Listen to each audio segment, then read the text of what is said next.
Assalamu alaikum everyone, this is Fahad and you're watching your own favorite YouTube channel, Speak English with Fahad. Today is 17th of December 2020 and today's Dawn editorial which I'm going to elaborate is chemical castration. Rape के हवाले से एक सज़ा पिछले दिनों में सामने आई थी कि जितने भी रेपिस्ट हैं उनको केमिकली जो है उनकी कैस्ट्रेशन कर दी जाए और इसके हवाले से अभी रिसेंटली आरिफ अलवी साहब ने एक पटिशन जो है वो साइन ऑफ की है कि इसके साथ ही इसके इम्पैक्ट हो जाएंगे। इसके कुछ नेगेटिव इम्पैक्ट्स भी हैं, कुछ पॉजिटिव इम्पैक्ट्स भी हैं। नेगेटिव पॉजिटिव इम्पैक्ट्स तो सिर्फ उन लोगों के लिए हैं जो लोग चाह रहे थे कि गवर्नमेंट कुछ नहीं कर रही है, तो गवर्नमेंट को कुछ करने के लिए जो है कुछ ना कुछ दिखाना पड़ेगा। तो so that was the step taken by the government to prove कि they are serious about these things.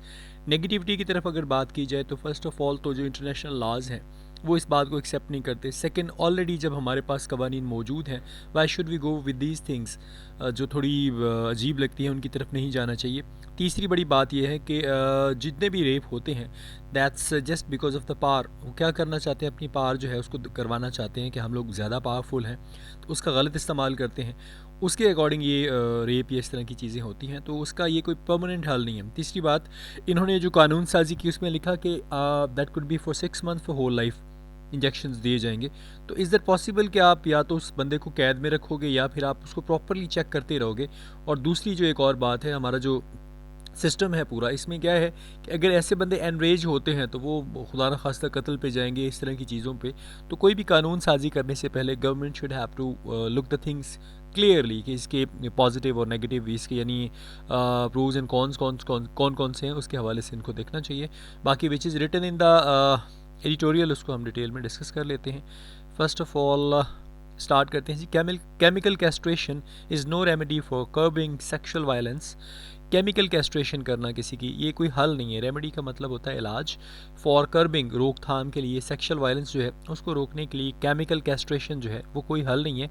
Any more than is public hanging, बिल्कुल ऐसे जैसे पब्लिक हैंगिंग है which an enraged citizenry has been increasing demanding as punishment for rapist।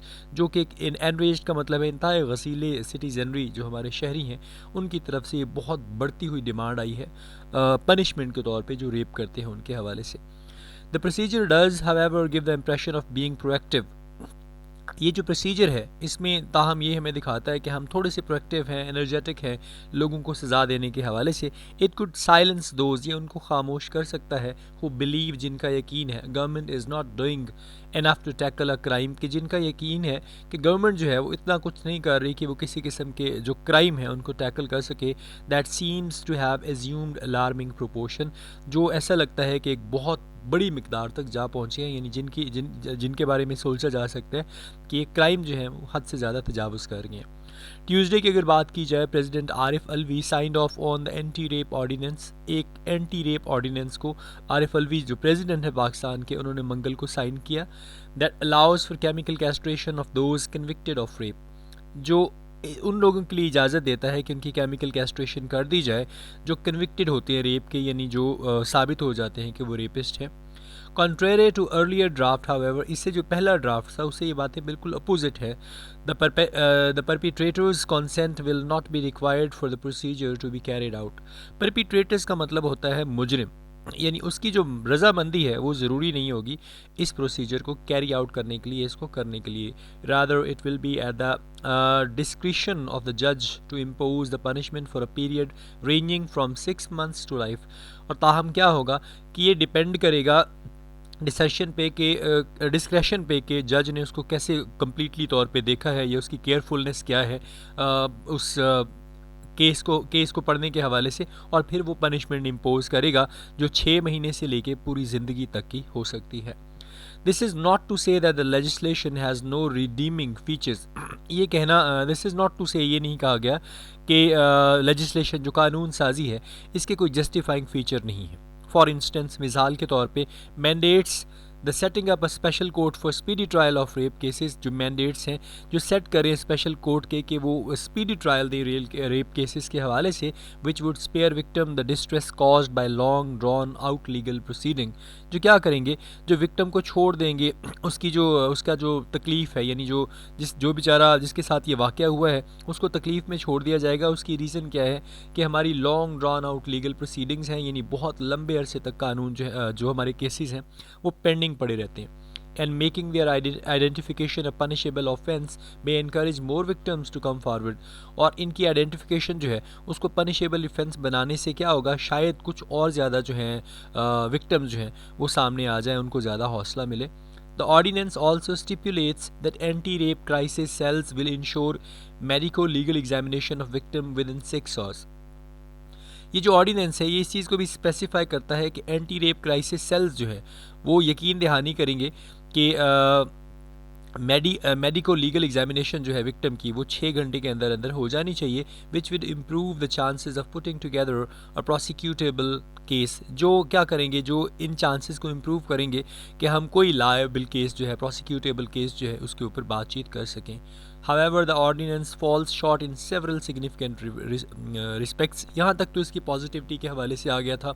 अब ताहम ये जो ordinance है ये काफ़ी जगह पे जो है इसका शॉर्टफॉल होता है और बहुत सिग्निफिकेंट और बहुत ख़ास किस्म की चीज़ों में, जिनको हम डिस्कस कर लेते हैं.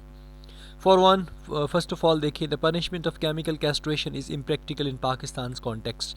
पाकिस्तान में अगर देखा जाए तो पाकिस्तान का जो कॉन्टेक्स्ट है उस हवाले से बड़ी इम्प्रैक्टिकल सी चीज़ लगती है कि आप किसी को केमिकली कैस्ट्रेशन किसी की करते हैं, and raises serious ethical concerns, और बहुत संजीदा किस्म के एथिकल कंसर्न जो है वो उठाता है.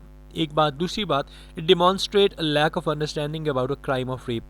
ये वाजिया करता है कि हमें इस बात को समझने की ज़रूरत है कि क्राइम ऑफ रेप क्या है. हमारी अंडरस्टैंडिंग क्राइम ऑफ रेप के हवाले से डिफरेंट है.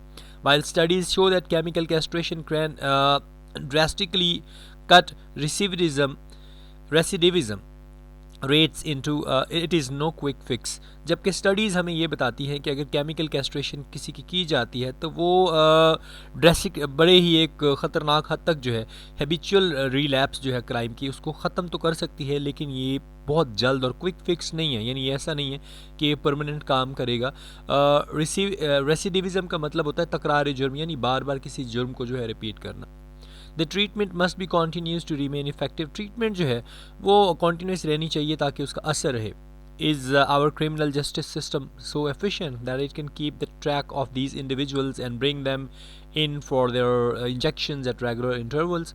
अब यहाँ पे सवाल ये आता है कि हमारा जो क्रिमिनल जस्टिस सिस्टम है क्या वो इतना ज़्यादा एफिशिएंट है, इतना ज़्यादा काबिल है कि वो ट्रैक रिकॉर्ड रख सकता है उन अफराद का कि उनको फिर वापस लेके आए और उनको रेगुलर इंटरवल्स के तौर पे उनको इंजेक्शन दे जब उनकी सज़ा हो. तो if they are to be imprisoned, अगर उनको आपने जेल में रखना है, and also subjected to chemical castration, और उसके साथ साथ उनके ऊपर आपने केमिकल कैस्ट्रेशन भी करनी है, द लेटर कोर्स इज़ रिबंडेंट. तो जो अगले वाला रास्ता है, जो अगला आपने इसका सोचा हुआ है, वो अननेसेसरी है, गैर ज़रूरी है. इट कंपाउंड्स द फैक्ट, ये इस हकीकत को आपस में मिक्स कर देता है, उसको जोड़ देता है, that chemical castration is a cruel and unusual punishment, कि ये एक तो अनयूजुअल पनिशमेंट है, दूसरी ये जालमाना पनिशमेंट भी है. Adopting this path puts us on the wrong side of international law. अगर हम इस रास्ते के ऊपर चलते हैं तो हमें एक और गलत रास्ते पे ले जाता है इंटरनेशनल लॉ के हवाले से, दैट होल्ड्स, जो इस बात पे यकीन रखते हैं दैट इन्वेसिव, कि तेज़ी से कोई चीज़ जो स्प्रेड करना है, medical treatment require explicit consent of the individual, कि अगर आपने किसी को मेडिकली तौर पे सज़ा देनी है तो इसमें आपको हर उस फर्द की जिसके ऊपर आप सज़ा दे रहे हो उसकी आपको वाजिया रजामंदी, कंसेंट जो है उसकी ज़रूरत है. More over, rape is a crime of power. अगर देखा जाए तो रेप बेसिकली क्या है जी, ये क्राइम है. ये जो क्राइम है ये पावर का है, यानी लोग ताकत का इस्तेमाल करते हैं. To reduce it to a crime of lust disregards the social context with which it is inextricably linked. इसको कम करना जो है, it's to a crime of lust, इस लस्ट को कम करने के लिए, इस क्राइम को कम करने के लिए ये डिसरिगार्ड करता है सोशल कॉन्टेक्स्ट, जो कि बहुत ही ज़्यादा ज़ोर के साथ या ताकत के साथ आपस में जुड़े हुए. इनएक्सट्रिकेबली का मतलब है way too impossible to separate, यानी किसी चीज़ को आप अलग नहीं कर सकते, बहुत मजबूती से जो चीज़ें आपस में लिंक्ड हैं.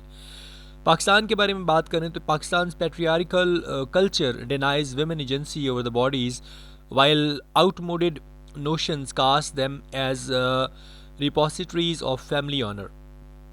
अब यहाँ पे अगर बात की जाए तो जो पाकिस्तान का हमारा ये पुराना कल्चर है वो क्या करता है, वो विमेन एजेंसी को डिनाई करता है उनकी बॉडीज़ के ऊपर, और जो हमारा ओल्ड फैशन नोशंस हैं, हमारे ख्यालात हैं, वो क्या करते हैं कि ये जी उनको फैमिली और के तौर पे कहते हैं कि जी वो तो बस उनकी जायदादें हैं, उनकी रिपोसिटरीज़ हैं.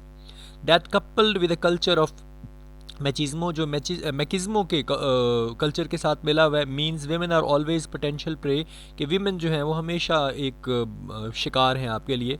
Rape is an instrument with which to demonstrate power. Rape क्या चीज़ है? बेसिकली एक ऐसा इंस्ट्रूमेंट है जिसके साथ कोई भी इस तरह का जो चीप बंदा है वो अपनी पावर को डिमॉन्स्ट्रेट करता है। To retaliate against another man, जो किसी दूसरे आदमी का गुस्सा उतारने की वजह से हो सकता है, और simply to put a woman in her place, या जैसे हमारे पुराने ख्यालात में कहा जाता है कि औरतों को उनकी जगह पर रखो, जो इंतहाई नीच और घटिया सोच है। Children of course are the most vulnerable in this hierarchy of power. बच्चे जो हैं इसमें अगर देखा जाए तो वो भी बहुत ज़्यादा वल्नरेबल है। इस पार को अगर रैंक किया जाए, यानी इसके हवाले से जो क्राइम्स हो रहे हैं उनको देखा जाए, तो बच्चे भी बहुत ऊपर वाले दर्जे पे आते हैं। What is needed is better criminal investigation resulting, जो जिस चीज़ की बहुत ज़्यादा ज़रूरत है कि आपके पास एक अच्छी क्रिमिनल इन्वेस्टिगेशन होनी चाहिए जिसका रिजल्ट है इन हाई सर्टेनिटी ऑफ पनिशमेंट, जिसके नतीजे में आपको प्रॉपर तौर पे एक सज़ा देनी चाहिए। एंड अ सी चेंज का मतलब है बहुत बड़ी तब्दीली इन सोशल एटीट्यूड्स, और हमारे जो सोशल एटीट्यूड्स हैं, हमारे जो माशी रवैये हैं, उनमें एक बहुत बड़ी तब्दीली की ज़रूरत है। दिस इज़ द लॉन्गर, ये थोड़ा लंबा है बट फॉर मोर सर्टन, लेकिन बहुत ज़्यादा बेहतर है, यकीनी है। Route to reducing sexual crimes, यानी ये सेक्शुअल क्राइम्स को कम करने के लिए ये है तो लंबा रास्ता, लेकिन ये बहुत ही बेहतर है। So that was all about today's Dawn editorial. Hope so आपको अच्छा लगा होगा। इसके हवाले से जितने भी आपके माइंड में क्वेश्चंस हैं, if you want to ask anything, if you want to write your own views about it, you can write. अपना बहुत ज़्यादा ख्याल रखिए। Try to subscribe my channel. अस्सलाम वालेकुम, अल्लाह हाफिज़।